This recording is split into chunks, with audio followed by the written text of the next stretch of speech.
Dr. Ganesh Mathan. I'm a senior cardiologist associated with Sunshine Hospital and Virenci Hospital in Hyderabad. Basically, I did my MBBS from Coimbatore Medical College and then MD from Ahmedabad VS General Hospital and my DM cardiology from Grant Medical College, JJ Hospitals. So I have been practicing in Hyderabad for the past 16 years now, and in the capacity of a senior interventional cardiologist.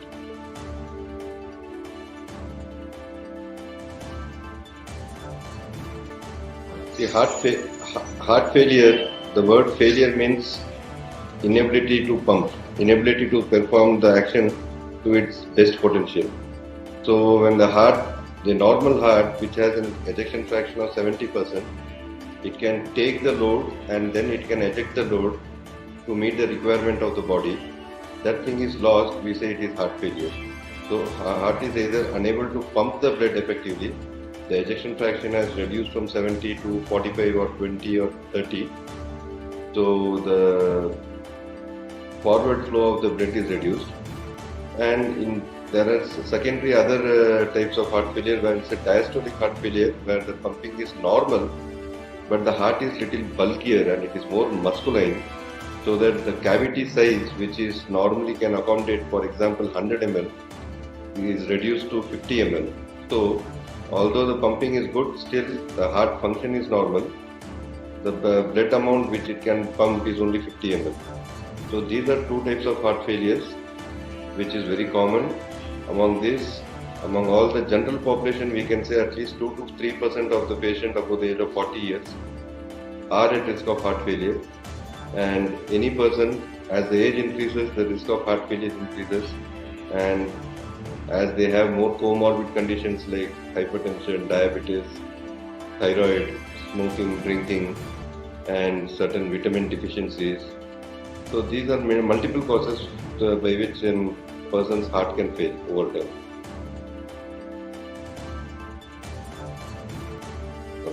Heart failure, when you have a systolic heart failure, diastolic heart failure. When we say systolic, it means the inability of the heart to pump. The heart is not strong, it is weak. So these kind of heart failures can happen in patients who have had a heart attack. The muscles are damaged, so the heart efficiency is reduced. Or in patients who have cardiomyopathies, that the muscle is weak. The vessels may be normal, but the muscle for some reason is weak. So cardiomyopathy can be because of multiple factors. It can be because of lifestyles, it can be because of vitamin deficiencies, it can be because of alcohol consumption, it can be because of diabetes, hypertension, thyroid, even low blood anemia itself can cause cardiomyopathies. And people who have higher heart rate for a long period of time, they tend to develop the heart which has been contracting effectively, starts slowing down, and it is not able to pump that effectively. So this set of patients are patients who have a little longer, shorter life span, and they have lot of other morbid issues also. So lot of complaints, they are regular patients. Then there is another set of heart failure which is called diastolic heart failure, where, as I said, the pumping is intact, the pumping is very good rather, but the capacity of the heart to accommodate 100 ml of blood is not there. The cup size or the cavity size of the heart is reduced from 100 to 50 ml. So still the heart, although it is pumping normally, it cannot meet the metabolic needs of the rest of the body. So this diastolic heart failure is something age related. So as a person above the age of 40 it progresses, definitely the element of diastolic heart failure comes in. And if a person supposedly has hypertension, diabetes, and other comorbid conditions, this sets in. So this is largely under-recognized. When we say heart failure, for a common person, we mean it is only a systolic heart failure where the pump has failed. So that we can say for people more than 40 years, 2 to 3%. So this diastolic heart failure is again a major cause of problems in the general population. It is very common. After the age of 40, we can say 5 to 10% of the people tend to have this.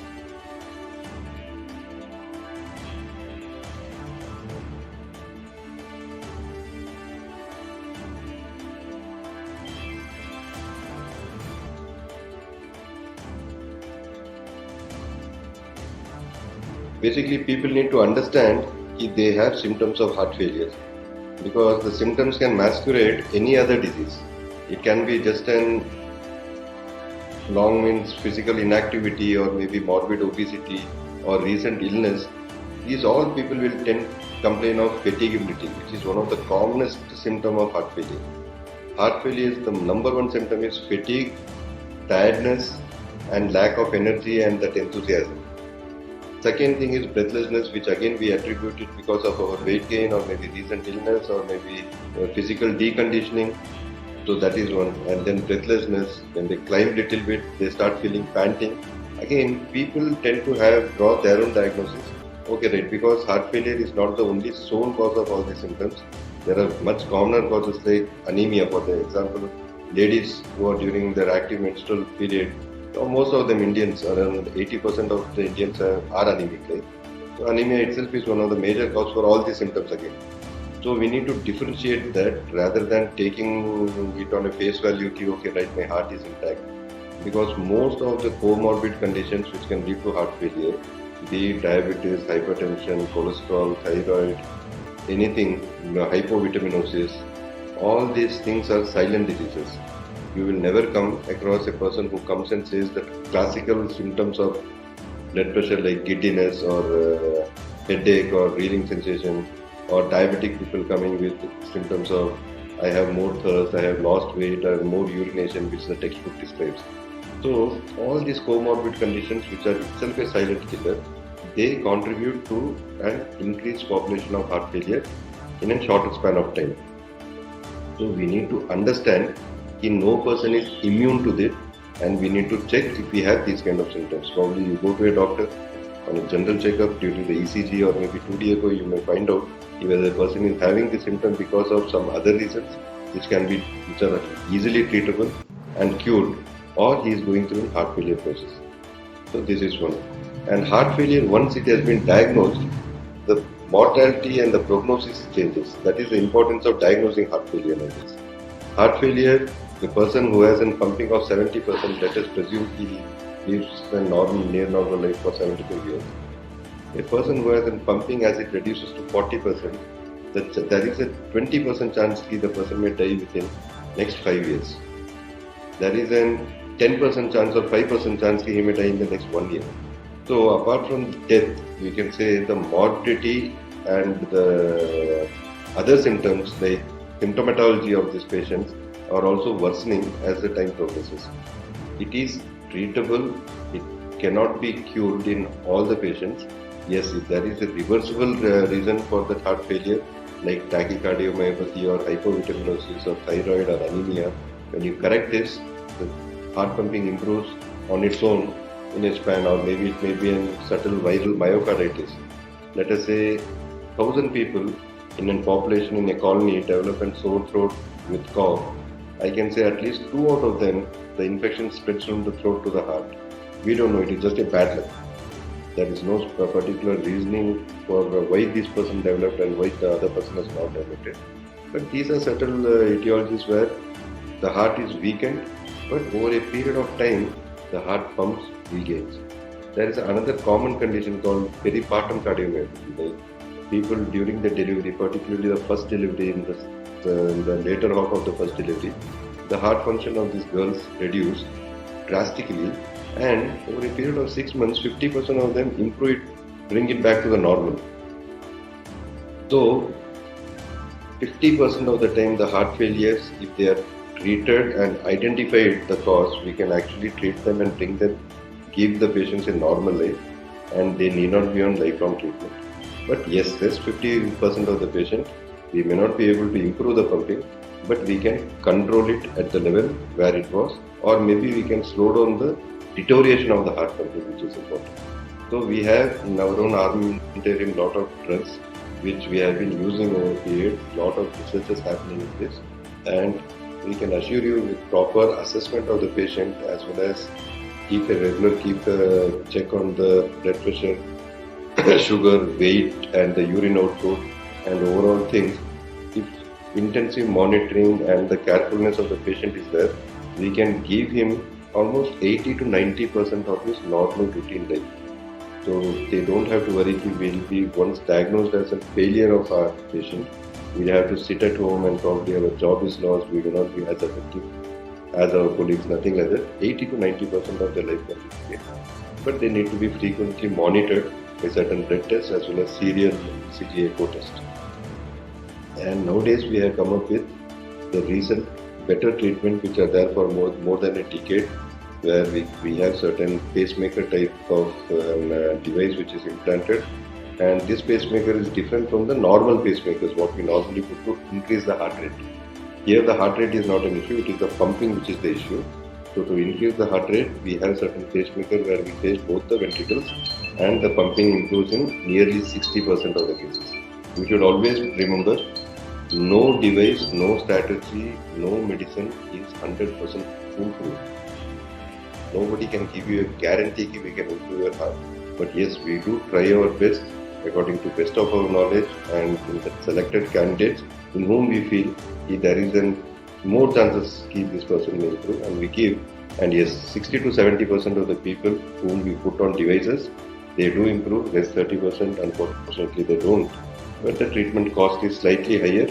But as the usage is more, and as the the causes for heart failure like diabetes and hypertension is on rise in India, so the number of cases of heart failure is drastically going to increase in the future.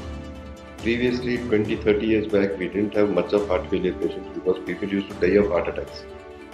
Now that we have a quality treatment for heart attacks, any patient presenting with heart attack, with 90% chance he gets cured, he gets recovered, and he starts living. So these all patients are now turning into a heart failure patient now. Previously, this subset of population was very less. A lot of people used to die of heart attack.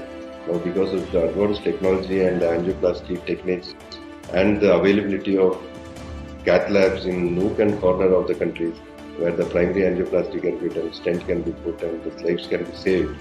So all these patients who could have been dead, they are living, and all these people who are living now are diagnosed with heart failure. So treatment wise, yes, we need to control the sugar, the blood pressure, the reasons which has led to this, we have to have a stringent control on this. At the same time, we can give some drugs to improve or maybe stabilize the heart, and certain devices can be used to increase the heart within 60 to 70% guarantee.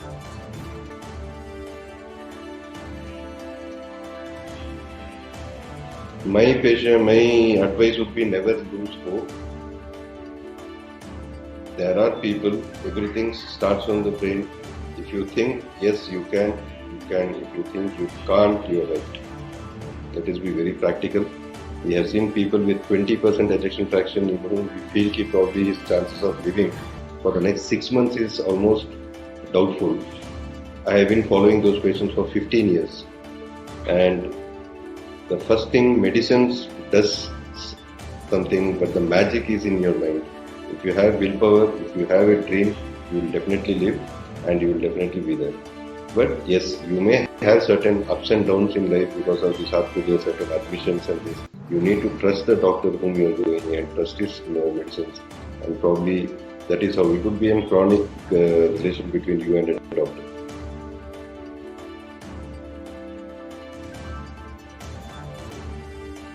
Basically, rather than making the heart stronger, I think we need to keep our heart stronger. It is like a glass. If the glass is broken, you cannot just paste it down and bring it like a new glass. It is rather better that you maintain the glass intact. So if you have certain risk factors which can actually be damaging to your heart, please stop that. And we don't have to illustrate about it because every nook and corner, every newspaper article carries those subjects. And yes, you have to take care of your body. You have to drink more water. You have to exercise at least 35 to 40 minutes every day, and do some yoga, meditation, whatever is feasible according to your time limit. Have a healthy diet, and don't have to go into certain kind of diet regimes which come and go, because in the past 4 decades we have seen some 100 diet regimes which have come and gone. So stick to the diet which probably your grandfathers and your forefathers used to eat, because life is governed by the genes. If You have a strong genes. If your grandfather lived for 100 years, that you are carrying the genes probably which you can live for 100 years. But because we screw it up by going through new things. They used to work hard, we don't work hard. We are sitting in front of laptop, we are most of 80% of our work is sitting in the bench. They used to eat real good, healthy food, which we are not having. We are through these fast foods and whatever comes on the commercials. They used to have a full ragi breakfast or something like that, and it was organic, no fertilizer were used. So even if you just follow your genes, you don't have to worry about yourself.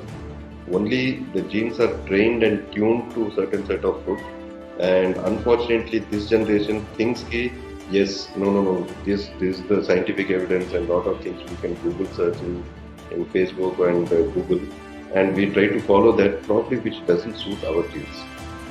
So it is nothing like one size fits all in diet also. 10 people follow a beautiful diet, I can say you only 6 people benefit, 2 people don't benefit, and rather next 2 people get harmed. Yes, which universally we can accept is lifestyle, that is what to eat, when not to eat. So you need to understand your body. There is, when we say keep, there are a lot of diseases, right from heart disease to diabetes to cancer, everything are silent. I disagree with that because body does give you signals, but it doesn't give you the classical signals, what you have read, what you have heard. But it does give you signals, and you have to just catch the signal, understand your body, be in sync with your body, be in tune with your body, then you can retain your heart in a good shape and you will never be suffering from a heart failure.